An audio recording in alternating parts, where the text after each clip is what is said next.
మంచిది. మనం దేవుణ్ణి ఆరాధిస్తూ ఉన్నాం. మరి ఉదయాన్నే ఆరాధించటానికి దేవుని సన్నిధికి వచ్చిన మీ అందరికీ ప్రత్యేకమైన వందనాలు.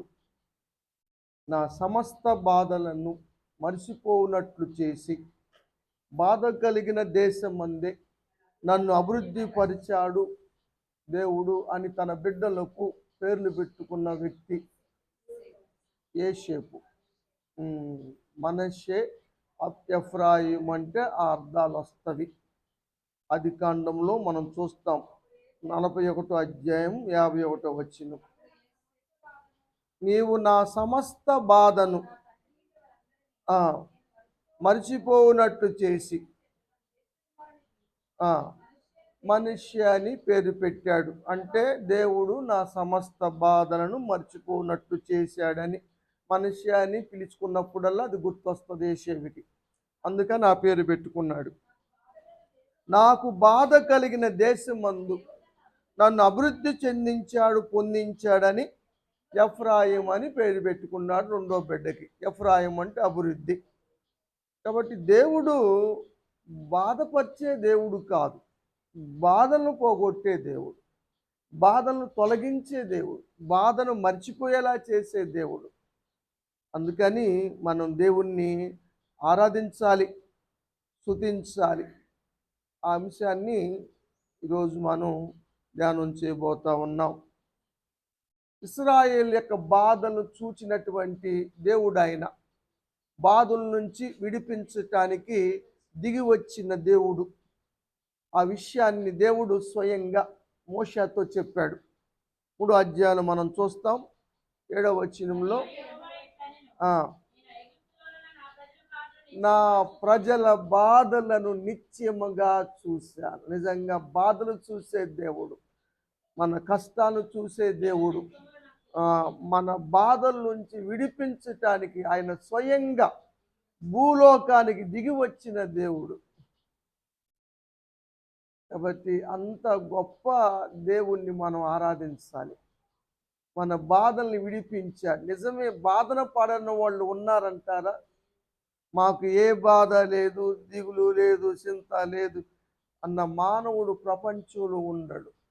ఎవరికున్న బాధలు వాళ్ళకు ఉంటాయి. ఎంత చెట్టుకు అంత గాలి అన్నట్టుగా ఎవరి కష్టాలు వాళ్ళకు ఉంటాయి. కాబట్టి కష్టం అన్నది ఉంటుంది. లోకంలో జీవించే ప్రతి ఒక్కరికి కష్టం అన్నది ఉంటుంది, బాధలు అన్నవి ఉంటాయి. దేవుడు హృదయపూర్వకంగా ఎవరికి బాధలు కలిగించడు అని ఇర్మియా గారు తను రాసిన ఇలాపు వాక్యములు 3వ అధ్యాయంలో రాశాడు. నరులకు విచారమునైనను బాధనైనను కలుగచేయడు. మనం చేసుకున్న అవిధేయతలు మన జీవితంలో శ్రమలకు, బాధలకు, కష్టాలకు కారణమవుతాయి తప్ప ఆయన హృదయపూర్వకంగా మనల్ని బాధ పెట్టాడు. ఇంకా బాధలు చూసి బాధల నుంచి తొలగిస్తాడు. మనకి ఎన్ని బాధలు కలిగినాయో వాటన్నిటి నుంచి ఇడిపించలేదా? దేవుడు ఎందుకు ఇడిపించాడు? మేమే ఇడిపించుకున్నాము, బాధల నుంచి బయటపడ్డాం, ఒడ్డున పడ్డాం అంటారా? ఆ బాధల్ని మర్చిపోయారా? మర్చిపోలేదా? మర్చిపోతే ఈ విధంగా ఉండలేము మనం. దేవుడిచ్చిన వరాల్లో మరుపు అన్నది కూడా ఒక వరం. మర్చిపోలేకపోతే మనం జీవించలేం. కాబట్టి మరుపు అన్నది కూడా చాలా శ్రేష్టమైంది. కాబట్టి మోషేను పంపించి గొప్ప అద్భుత కార్యాలు, సూచక్రియలు కనపరిచి ఫరో ఇజ్రాయేల్ ప్రజలకి పంపటానికి అనుమతి ఇచ్చేలాగా చేసి వారిని తోడుకొని మరి ఆయన అండగా తోడుగా ఉండి వారి అవసరాలు తీర్చి మరి వాగ్దాన భూమికి చేర్చినట్టుగా దేవుని యొక్క వాక్యంలో మనం చూస్తూ ఉన్నాం. కాబట్టి బాధల కోసము ఆయన ఈ లోకానికి దిగి వచ్చాడు. తన బిడ్డలు బాధపడుతూ ఉంటే నీకు అట్టానే ఉండాలి, నీ తెక్క అట్టా అనగాలి అని లోకపు తల్లిదండ్రులను అనుకోవచ్చేమో, కానీ వాడు నా మాట వింటలేదు, వాడికి అట్టానే జరగాలి అని తల్లులు, మా తల్లులు, నవమాసాలు మోసిన తల్లులు అంటారు. కానీ దేవుడు అండు, దేవుడు ఎప్పుడూ అండు. పరమ తండ్రి, ప్రేమ కలిగిన తండ్రి. ఆయన అనే దేవుడు కాదు. శతాధిపతి ఒకసారి యేసు ప్రభువారి దగ్గరికి వచ్చాడు. యేసు ప్రభువారి దగ్గరికి వచ్చి ఏమంటాడంటే, ప్రభువా, నా దాసుడు పక్షవాయువుతో మిగుల బాధపడుతూ ఉన్నాడు, ఇంటిలోనే పడి ఉన్నాడయ్యా అని యేసు ప్రభువారికి చెప్పాడు శతాధిపతి. అప్పుడు యేసు ప్రభు ఆయనతో అన్నాడు, అయ్యా, నేను వచ్చి నన్ను స్వస్థపరచమంటావా, నన్ను రమ్మంటావా, స్వస్థత పరచమంటావా అని యేసు ప్రభు వారు అడిగాడు. అయ్యా, అంత శ్రమ ఎందుకయ్యా, నువ్వు మాట మాత్రం సెలవిస్తే చాలయ్యా అని ఆయన అన్నాడు. నిజంగా ఇశ్రాయేల్లో కూడా నేను ఇంత విశ్వాసం చూడలేదని యేసు ప్రభు వారు ఆ దాసుడు పక్షవాయువును బాగు చేసి ఆ బాధను తొలగించాడు. మాట మత్తయి సువార్తలో అయితే 8వ అధ్యాయంలో చూస్తాం. ఏమ్మా 5వ వచనం కాడ నుంచి చదువుదాం. యేసు ప్రభు వారు కపెర్నహూముకు వచ్చారు. ఆ శతాధిపతి అంటే 100 మంది మీద అధికారి. అలాంటి వాడు అధికారి యేసు ప్రభు వారి యొక్క అధికారాన్ని గుర్తించి, ఎంత అధికారులైనా సరే సహాయం పొందాలంటే ఆయన దగ్గరికి రావాలి.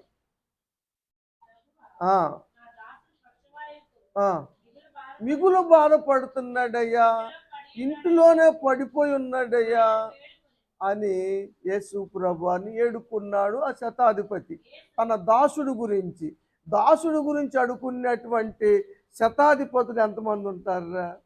ఇంట్లో పనిచేసేవాడు బాధపడుతూ ఉంటే ఆయన స్వయంగా యేసు ప్రభువారి దగ్గరికి వచ్చి నా దాసుడు బాగు చేయమనేవాడు ఎవరు ఉంటారు? నిజంగా మంచి మనసు ఉన్నవాడు. అందుకనే యేసు ప్రభు అతను మెచ్చుకున్నాడు. యేసు ప్రభు అన్నాడు ఆయనతో, నేను వచ్చయ్యా, నేను స్వస్థపరుస్తా. సహాయం అడిగిన వారిని నిరాకరించే దేవుడు కాదేసయ్యా.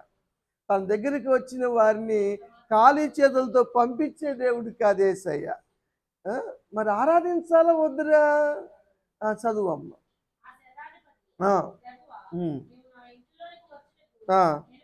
నేను పాత్రును కాదయ్యా అంటే యేసు ప్రభువు పరిశుద్ధుడని శతాధిపతి గుర్తించాడు. తను అపవిత్రుడినని, తన గృహము యోగ్యమైంది కాదని కదా. దేవుని నమ్ముకున్న వాళ్ళు బిడ్డల్లో కూడా అర్ధనగ్న చిత్రాలు ఉంటాయి, సినిమా యాక్టర్ల పోస్టర్లు ఉంటాయి కదా, చాలా చాలా రకరకాల ఉంటాయి.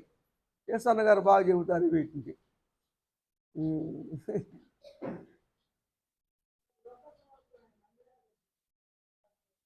ఒక ఆయన, ఈయన కాదు, ఆయన యోగ్యుడండి, అర్హుడండి, స్వస్థత పొందటానికి ఆయన అధికారం ఉంది ఆయనకి, ఆయన మందిరం కట్టించాడంటే నేను రానన్న యేసు ప్రభువు వెళ్ళే అక్కడికి.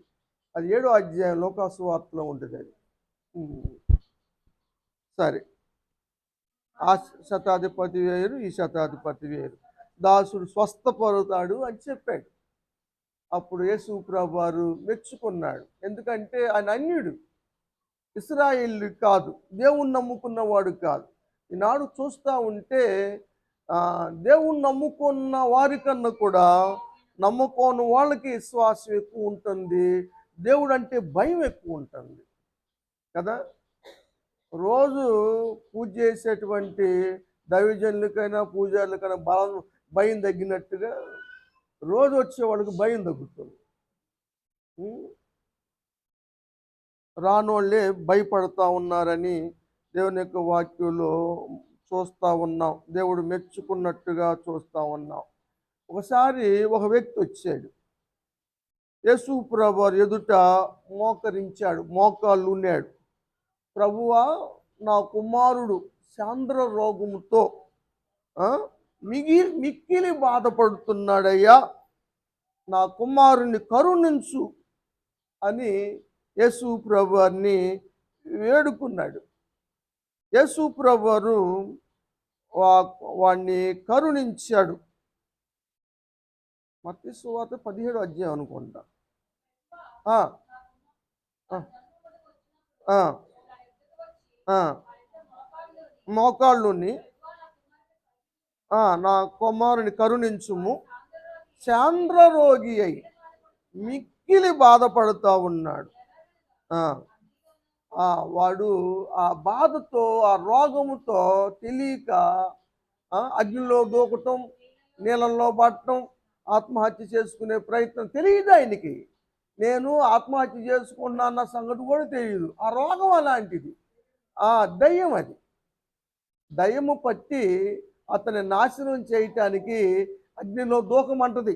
దూకు దూక్ అంటది. నీళ్ళల్లో దూక్ దూక్ అంటుంది. ముందు మింగు మింగు, తాగు తాగు. దాని పని అదే.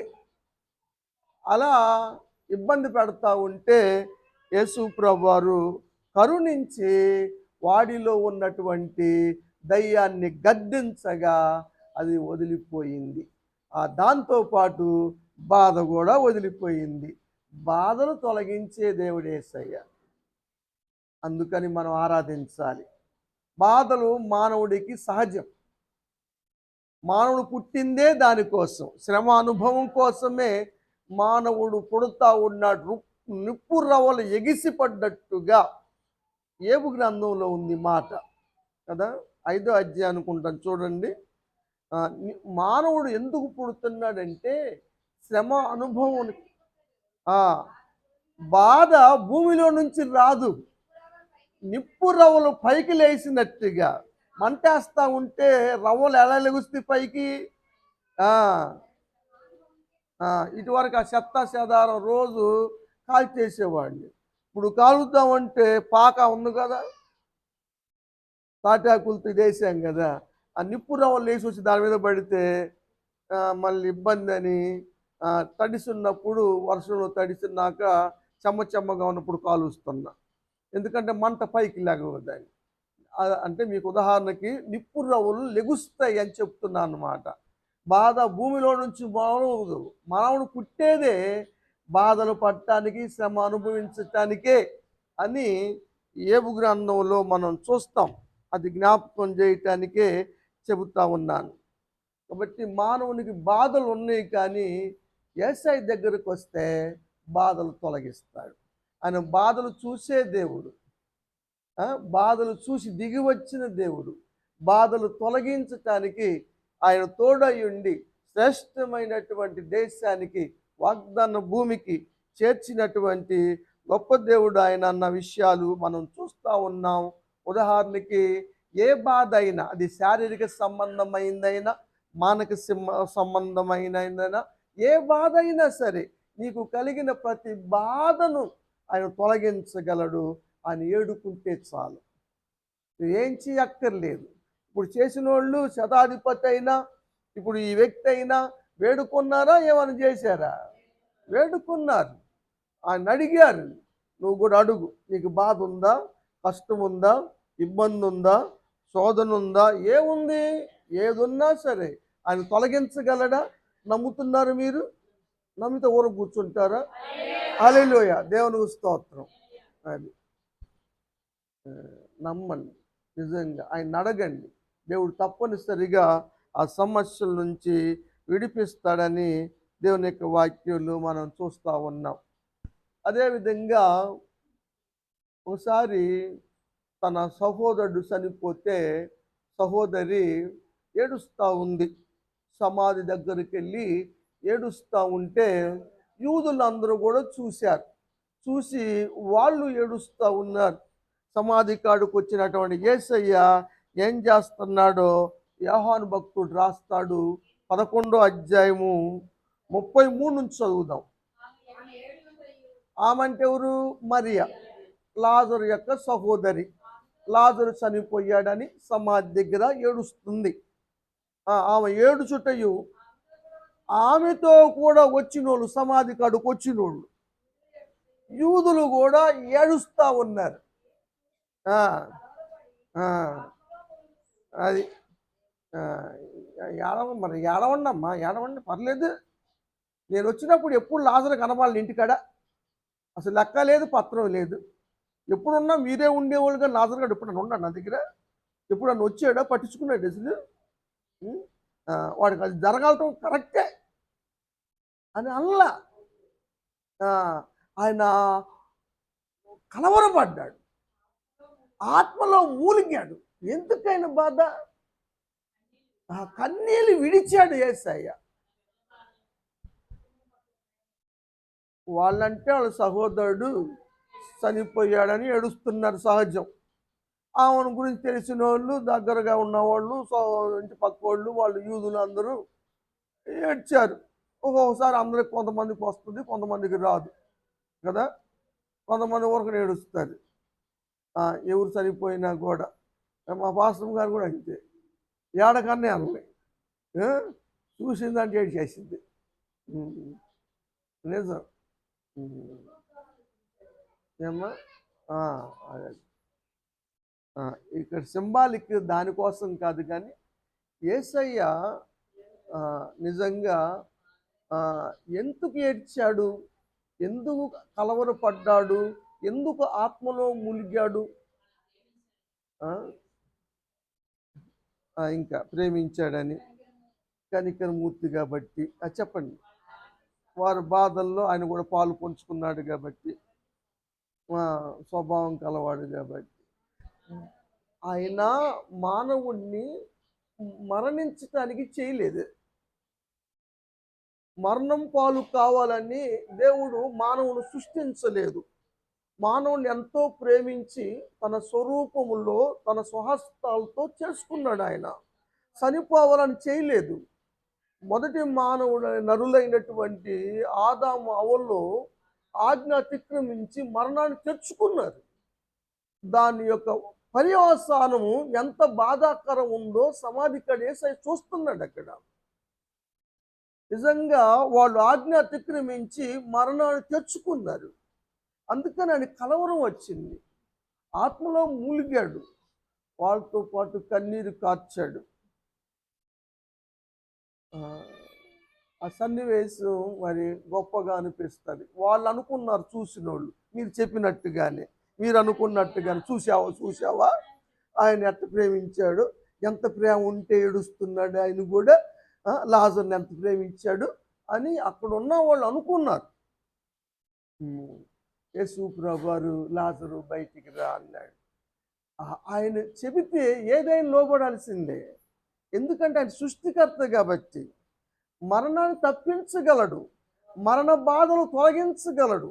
ఆయన ఈ లోకానికి వచ్చింది దానికోసమే, మరణం తొలగించడానికి ఆయన ఈ లోకానికి వచ్చాడు. ఎలా తొలగిస్తాడు మరణాన్ని? తాను మరణించడం ద్వారా మానవులు మరణాన్ని తొలగించడానికి ఆయన వచ్చిన లక్ష్యం అదే. అందుకే దాన్ని గుర్తించాడు అక్కడ, దాన్ని జ్ఞాపకం చేసుకున్నాడు అక్కడ. అందుకే కలవరపడి కన్నీరు కార్చాడు యేసయ్య.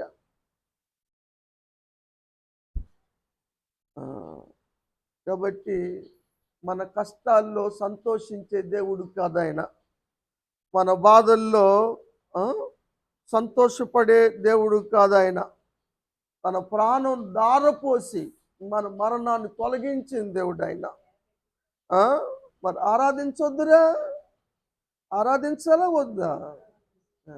ఆదివారం దేవుని సన్నిధికి రావాలా వద్దా? మీరు అందరూ వచ్చారు మంచోళ్ళు, రానోళ్ళ సంగతి ఏమనాలి చెప్పండి.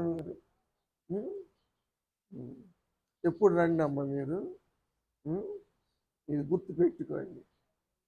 పెద్ద ప్రవక్త ఇందాక మీరు అన్నారు, 63వ అధ్యాయం యెషయా గ్రంథం 9వ వచనం ఆయన రాసిన మాట చదువుదాం. వారి యావత్ బాధల్లో, యావత్ బాధ అంటే ఎన్ని బాధలు అయినా సరే, అన్ని బాధల్లో కూడా, మానవుడు పొందే అన్ని బాధల్లో కూడా ఆయన బాధను, ఆయన అంటే ఎవరు? దేవుడు బాధ పొంది. ఎందుకంటే ఆయనకి బాధ ఎందుకు? నువ్వు బాధపడుతుంటే ఆయనకి బాధకి ఎందుకు? ఆయన బిడ్డలం కాబట్టి కదా. కేవలం సృష్టి అంతా కేవలం మాటతో సృష్టిస్తే, నిన్ను నన్ను మాత్రం స్వయంగా తన చేతులతో చేసుకున్నాడు ఆయన, తన స్వరూపంలో చేసుకున్నాడు ఆయన.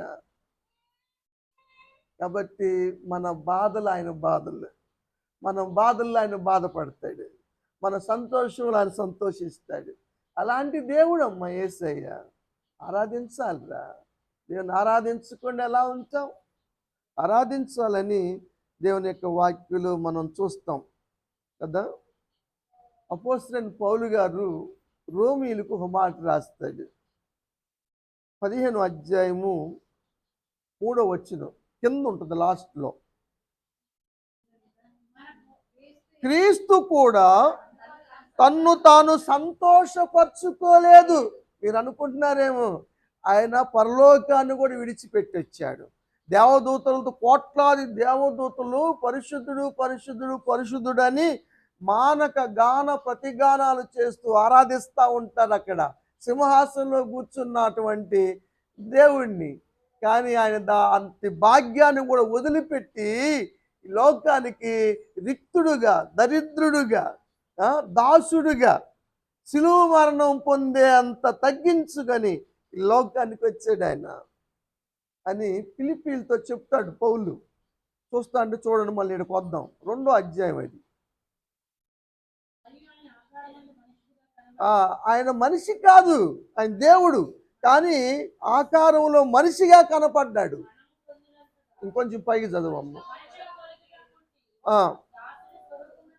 ఆయన భాగ్యం అని ఎంచుకోలేదు, కానీ దేవుడుగా ఉండే భాగ్యాన్ని ఎంచుకోలేదు, కానీ మనుషుల పోలికగా పుట్టి దాసుని స్వరూపం ధరించుకొని తన్ను తాను రిక్తుడుగా చేసుకొని మనుషుడుగా కనపడి మరణం పొందినంతగా, అదే మామూలు మరణం రోమీలు ఏర్పాటు చేసిన భయంకరమైన క్రూరమైన మరణం ఎంచుకొని లోకానికి వచ్చాడు. విధేయుడుగా వచ్చాడు, తండ్రి చిత్తాన్ని నెరవేర్చాడు. వచ్చి ఎవరు రాగలుగుతారు? మనం మానవులు ప్రతి ఒక్కరు దేవుళ్ళలాగా బిల్డప్ ఇస్తూ ఉంటాడు, మానవులే. కానీ దేవుడే మానవుడుగా వచ్చాడు. ఎందుకంటే మనల్ని ప్రేమించబట్టి. అంత త్యాగమూర్తిని ఆరాధించకుండా ఎలా ఉండగలుగుతారా? ఇప్పుడు రండి అమ్మ రోమపత్రికకి 15వ అధ్యాయం 3వ వచనం. క్రీస్తు ఈ లోకానికి వచ్చి సంతోషపరుచుకున్నాడమ్మ యేసు ప్రభు వారు. ఎక్కడైనా రాశారమ్మా?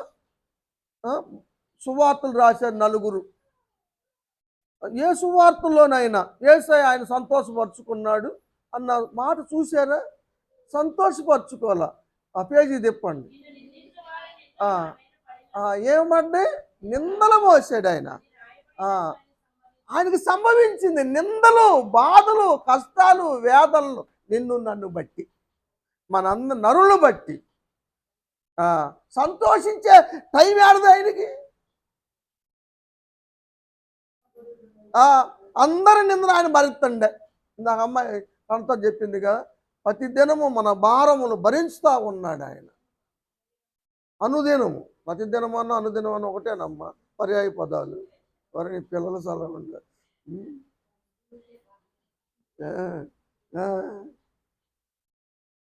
నేను చదువుకునే సమయంలో మా తెలుగు మాస్టర్ పండిట్ గారు నాకే దిద్దటానికి ఇచ్చేవాడు.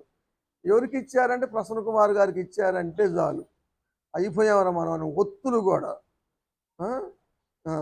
కొంతమంది బాధకి బాకి కింద గీత గీస్తారు, బాగా గీయకూడదు, దాగు దిగియాల. అవి కూడా నేను టిక్ చేసి పెట్టేవాడు. అంటే వాళ్ళు తప్పట్టాలని కాదు, కానీ ఈసారి రాసేటప్పుడు ఫైనల్ ఎగ్జామ్లో దాన్ని గుర్తిస్తారని. కానీ వాళ్ళకి అది అర్థం కాదు. అయిపోయాం రా, ఆయన చేతులు ఇవ్వాలి మనం. ఒత్తులు కూడా అది సరే, మంచిది. కాబట్టి యేసయ్య మన నిందలు భరించాడు, సంతోషం అనుభవించలేదు, తిరస్కారం పొందాడు మన నిమిత్తం, హేళన చేయబడ్డాడు, నిందలు భరించాడు, బాధలు భరించాడు. తను సంతోషపరచుకోవాలని ఎంతసేపురా? సంతోషపరచుకోలేడు ఆయన. కానీ సంతోషపరచుకోలేదు. ఆయన వచ్చిన ఏకైక లక్ష్యము మన బాధల నుంచి విడిపించటానికి, మరణ వేదన తొలగించటానికి. ఎలా తొలగిస్తాడు? మన బాధలు ఆయన భరించి, మన మరణము ఆయన మన పక్షంగా, మన స్థానములు ఆయన మరణించి మరణాన్ని ఎత్తేసాడు, మరణాన్ని తొలగించాడు కదా. అంత త్యాగమూర్తిని ఆరాధించాలమ్మా. అందుకని తప్పనిసరిగా ఆరాధించాలి అని మీ అందరికీ మరి ఒకసారి నేను తెలియజేస్తూ ఉన్నాను. కీర్తన గ్రంథములో 69వ కీర్తన, ఇది ప్రవచన కీర్తన. యేసు ప్రభువారి శిలువ మరణము గురించి రాయబడినటువంటి ప్రవచన కీర్తన 69వ కీర్తన 9వ వచనం లాస్ట్ చదువుదామండి. నిన్ను నిందించిన వారి నిందలు నా మీద పడ్డాయి కదా. ఆ పక్కన శిలువలో వేసిన ఇద్దరు దొంగలు ఉన్నారే, వాళ్ళు కూడా నిందించారు చివరికి. ఆ నిందలు కదా. మనం నిందలు పడితే ఎంత బాధపడుతున్నామో, ఒక నింద వస్తే ఎంత హృదయం బాధపడుతుందో కదండి. మరి ఆ నిందలు భరించిన, సరే తప్పు చేశాడు, నింద పడ్డాడంటే పర్లేదు, కానీ తప్పు చేయకుండా, ఏ పాపం చేయకోకుండా అన్ని నిందలు పడటం అంటే నిజంగా ఎంత బాధో కదా. నిజంగా హృదయం బద్దలైనట్టే. నిజంగా దమస్కుకి బయలుదేరాడు సౌలు గారు. క్రీస్తు బిడ్డలను హింసించాలని అధికారం పొంది గుర్రం వేసుకొని దమస్కు పట్టణానికి వెళ్తున్నాడు. హఠాత్తుగా ఆకాశములో యేసు ప్రభువారు ప్రత్యక్షమయ్యాడు కదా. గొప్ప వెలుగు కనపడింది. ఆ గుర్రము ఆ వెలుగు తట్టుకోలేక ఎగిరింది. ఆ ఎగరటంలో ఆ గుర్రం మీద ఉన్న సౌలు బిల్లబీటుగా కింద పడ్డాడు. కింద పడ్డావాడు అబ్బా అమ్మ అంటలా, ప్రభువా అంటున్నాడు. ప్రభువా ఎవరు నువ్వు అన్నాడు. సౌలా సౌలా నన్ను ఎందుకు హింసిస్తున్నావు అన్నాడు యేసు ప్రభువారు. ఎవరు అయ్యా నువ్వు? ప్రభువా నువ్వు ఎవరివి అన్నాడు. నేను నువ్వు హింసిస్తున్నా నజరేయుడైన యేసునని చెప్పాడు. ఎప్పుడు సౌలు హింసించాడు? తన బిడ్డలు హింసిస్తే యేసయ్యను హింసించినట్లే కదండి. నిజంగా దేవుని బిడ్డల్ని దూషిస్తే యేసయ్యను దూషిస్తున్నట్టే. దేవుని బిడ్డలు నిందిస్తే యేసయ్యను నిందించినట్టే. మన నిందలన్నీ ఆయన భరించాడని వాక్యం చెబుతూ ఉంది. కాబట్టి మనం తప్పనిసరిగా ఆరాధించాలని దేవుని యొక్క వాక్యంలో తెలియజేస్తూ ఉంది. వాళ్ళు అర్థమైంది కాబట్టి చదివారు. 9వ అధ్యాయం ఇది నేను చెప్పింది. అపోస్తుల కార్యములు 9వ అధ్యాయము 3 నుంచి 5 వచనాల వాక్య భాగాన్ని చెప్పాను.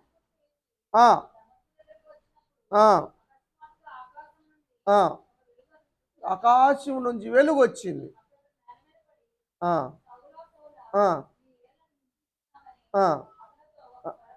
స్వరము పలుకుట విన్నాడు.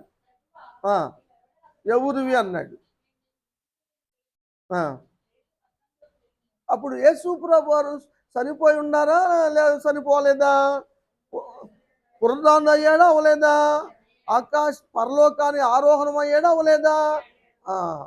మరి యేసయ్య ఇప్పుడు ప్రత్యక్షమయ్యాడు. యేసు ప్రభువారు ఇప్పుడు మళ్ళీ చూశాడు. ఎవరెవరు చూశారు? యేసు ప్రభువారు పరలోకానికి వెళ్ళినా కూడా చూసిన వ్యక్తులు ఎవరు చెప్పండి? ఒక ముగ్గురు చెప్పండి.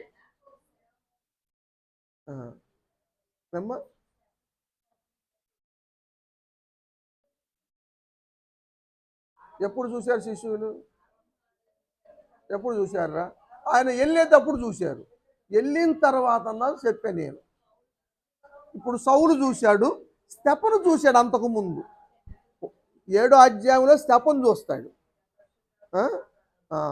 శిశువుల్లో యోహాను చూశాడు. పరలోక దర్శనంలో మనుష్య కుమారుని పోలిన వ్యక్తి ఆడు కూర్చున్నాడు సింహాసనంలో. ఆయనతో మాట్లాడాడు. ఇదిగో నేను మృతుడునైనా కానీ యుగ యుగములు సజీవుడను అని యోహాన్తో చెప్పాడు యేసుప్రభువు వారు కదా. చనిపోయిన తర్వాత చూసిన వ్యక్తులు నిజంగా సౌలుకి ఎంత ధన్యత అండి.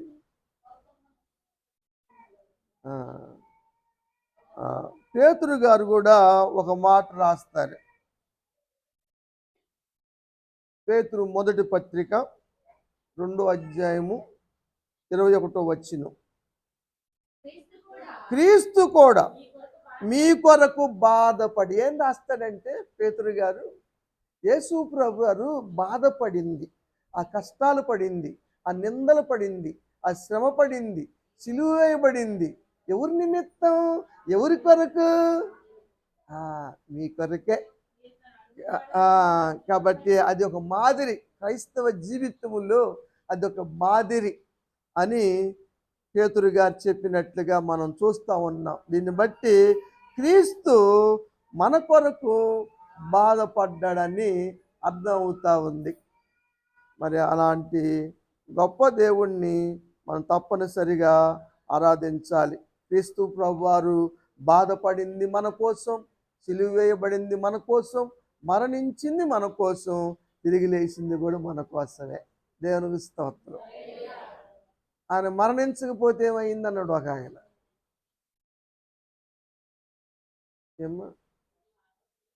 పాపక్షమ అవును, ఆయన చనిపోకముందు కూడా పక్షవాయు రోగిని పాపాలు క్షమించాడుగా, పాపాత్మురాలని క్షమించాడుగా. క్షమించే అధికారం ఉందిగా ఆయనకి.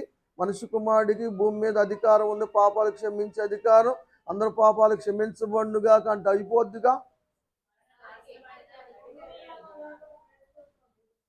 అవును, ఆ మాట రైతే. పునరుద్ధానం అన్నది లేకపోతే క్రైస్తవం లేదు. అదే పౌలు గారు కూడా కొరింథీయులకు చెప్పాడు ఆ మాటే. ఇప్పుడు ఎందుకు మరణం? ఆయన మరణించకుండా ఆయన రాసిన ఈనునామా చెల్లదు. పరలోక స్వాస్థ్యాన్ని మనం పొందలేం. అందుకేగా తదనంతరాన్ని రాసేది మన వాళ్ళంతా. ఆస్తి పిల్లలకు రాసేది అది. ఆయన ఆయన బ్రతికి ఉండగా అంటాడు, పౌలు రాస్తాడు ఈ మాటలు. అమ్మ రోమిలికి రాశాడు కదా, చదువుతుంది జేమ్ గారు, చదువమ్మ. శాసన రోమపత్రికగా ఎబ్రి పత్రిక అటుకెళ్ళావు చదువు. చెల్లును కాబట్టి మరణం అందుకని ఆయన మరణించాడు. ఇప్పుడు అర్థమైందా నేను చెప్పింది? మీరేంటి చెప్పారా? Very good. అంతేనా?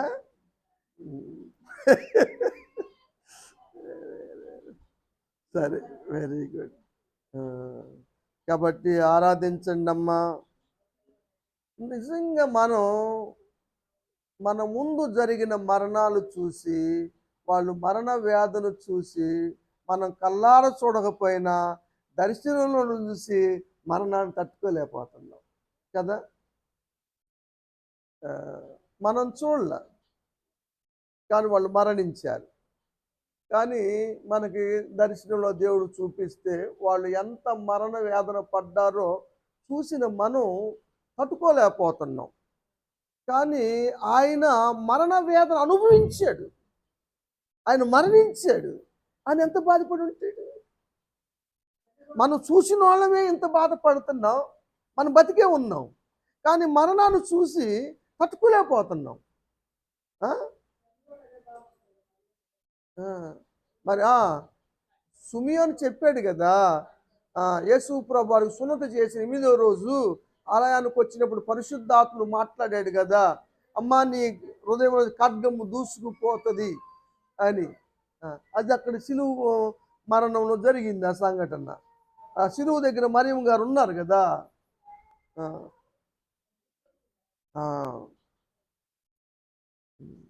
నిజంగా ఎంత బాధాకరమో కదండి. స్వయంగా ఆయన మరణ వేదన బాధ అనుభవించాడు. అది మన నిమిత్తం. కదా. ఆయన ఏ పాపం చేయనివాడు, ఏ దోషము లేదు. పిలాతు అప్పుడు గవర్నర్, ఆయన కూడా ఆయనలో ఏ నేరము కనపడలేదు. మీరు చెబుతున్న ఏది కూడా ఆయనలో నాకు కనిపించలేదు అని గవర్నర్ డిక్లేర్ చేశాడు. అయినా సిలువ వేయండి, ఇంకో మాట కూడా అడిగాడు. నాకు ఈ పండగ సందర్భంలో ఒక విడుదల చేసే అధికారం ఉంది. అప్పుడు ఉన్నాడు బరబ్బా ఖైదీ, బందిపోడు దొంగ ఉన్నాడు. వాడిని విడుదల చేయమంటావా, ఈయన్ని ఆ యేసుని విడుదల చేయమంటావా అంటే ఆయన కోరుకున్నారు, నరహంతకుని కోరుకున్నారు. ఎందుకంటే ఆయన గ్రహించాడు వారు అసూయ చేతే అప్పగించారన్న మాట రాశాడు అక్కడ. ఆయన భార్య కూడా కబురు చేసింది, నాకు దర్శనం వచ్చిందండి, ఆ నీతిమంతుని జోలికి పోవద్దండి అని. అందుకని ఆ చేతులు కడిగేసుకున్నాడు.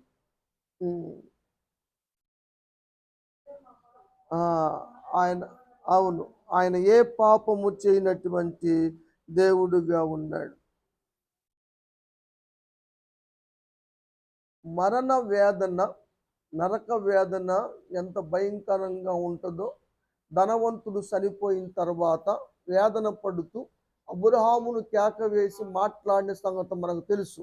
లోకభక్తుడు రాశాడు 16వ అధ్యాయంలో, ఒకసారి చదవండి 23వ వచనం.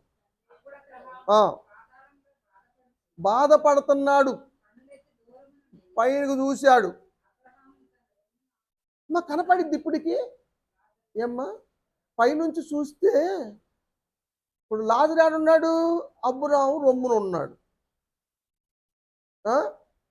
ఈయనేమో పాతాళంలో ఉన్నాడు. పైకి చూస్తే కనపడిద్దా? కనపడిందా? మరి ఇప్పుడు కూడా కనపడిద్దా? తలక భలే ఊతున్నావే. ఎంత కనపడిద్ది? ఇప్పుడు కనపడదు. ఇప్పుడు కనపడదు, అప్పుడు కనపడింది. అప్పటికి ఇప్పుడు తేడా అయింది. అప్పుడు యేసుప్రభువు మరణించల, శరను పట్టికి పోలా, శర కిందే ఉంది. అప్పటికి యేసుప్రభువు చెప్పేటప్పటికి యేసుప్రభువు మరణించల. ఆయన సమాధి చేయబడిన తర్వాత శర దగ్గరికి వెళ్ళాడు. శరను పట్టుకెళ్ళిపోయాడు, 3 ఆకాశంలో తీసుకెళ్ళి పెట్టాడు. ఇప్పుడు అట్ట కనపడుతుంది, అప్పుడు కనపడుతుంది. అప్పుడు ఆడు ఉన్నారు కాబట్టి, ముందున్నారు వాళ్ళు, అప్పుడు కాలం. అందుకని అక్కడ చెప్పినప్పుడు కూడా యేసుప్రభువు ఏం చెప్పాడా? మోషే గురించి చెప్పాడు. అప్పుడున్న ప్రవక్తలు ఎవరున్నారు అనుకున్నారు? మోషే ఉన్నాడు. మోషే చెప్పిన మాట వింటే చాలు అన్నాడు అక్కడ. అంటే ఆ కాలంలో సంగతి మాట్లాడారు యేసుప్రభువు. ఇప్పుడుది కాదు. అప్పుడు తీసుకెళ్ళాడు, తర్వాత శరణు పట్టుకెళ్ళాడు, అప్పుడు కనపడింది, ఇప్పుడు కనపడదు. అందుకే ఆ వ్యత్యాసాన్ని మీరు అర్థం చేసుకోండి. చదువు అమ్మ. నా యందు కనికరపడి లాజరును పంపు. అగ్నిలో వేదన పడుతున్నాడు, పాతాళంలో బాధపడుతూ ఉన్నాడు. దాన్నే నరక వేదన అంటారు. మారు మనసు పొందనోళ్ళు ప్రతి ఒక్కరూ కూడా పొందేటువంటి బాధ. ఆ బాధను యేసయ్య సిలువలో భరించాడు.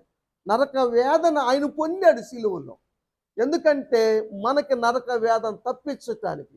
ఇది నువ్వు నమ్మగలిగితే, నువ్వు మారు మనసు పొందితే అది తప్పించబడ్డట్టే. లాజరు నమ్మాడు కాబట్టి భూమి మీద బాధపడ్డా బాధ తొలగించబడి అబ్రాహాము రొమ్మును చేర్చబడ్డాడు. మారు మనసు ఉంది కాబట్టి. మారు మనసు లేని ధనవంతుడు యాతన పడతా ఉన్నాడు. అందుకనే మారు మనసు పొందండి, క్రీస్తుని అంగీకరించండి, బాప్తీసం పొందండి. బాప్తీసం ఉంది 10:30కి, అందరూ రండి. 11ంటికి కూటం ఉంటుంది. తప్పనిసరిగా ఎప్పుడో ఒకసారి కదా మనం పెట్టుకునేది, 10 సార్లు పెట్టాం. దాదాపు ఆదివారాలు ఎత్తేసాం. ఇప్పుడు అనుకోని పరిస్థితి కాబట్టి మరి రండి ఓపిక చేసుకోండి. వస్తున్నారు, రోజు వస్తున్నారు, గ్రేట్. మీరు ఆదివారం కూడా సెలవు అయిపోతే ఎట్టా కాదు, కానీ సాయంత్రం అంతా కూడా రెస్ట్ తీసుకోండి. మళ్ళీ సోమవారం సాయంత్రం దాకా మీకు ఫ్రీ. రండి అమ్మ, ఇక్కడే.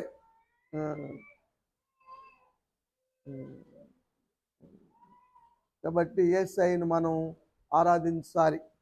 ఇంత ఇంత త్యాగమూర్తిని, మన బాధలు భరించిన దేవుణ్ణి, మన బాధలు తొలగించిన దేవుణ్ణి, మన బాధల్లో బాధపడే దేవుణ్ణి ఆరాధించబద్దులమై ఉన్నాం. మన మరణ వేదన తొలగించాడు, నరక వేదన తప్పించాడు, పరలోక రాజ్యాన్ని మనకు స్వాచ్ఛంగా ఇచ్చిన దేవుణ్ణి ఆరాధించాలి. అందరం లేచి దేవుని ఆరాధిద్దామండి. దేవుడు తన వినికిళ్ళు వాక్య భాగాన్ని దీవించును గాక.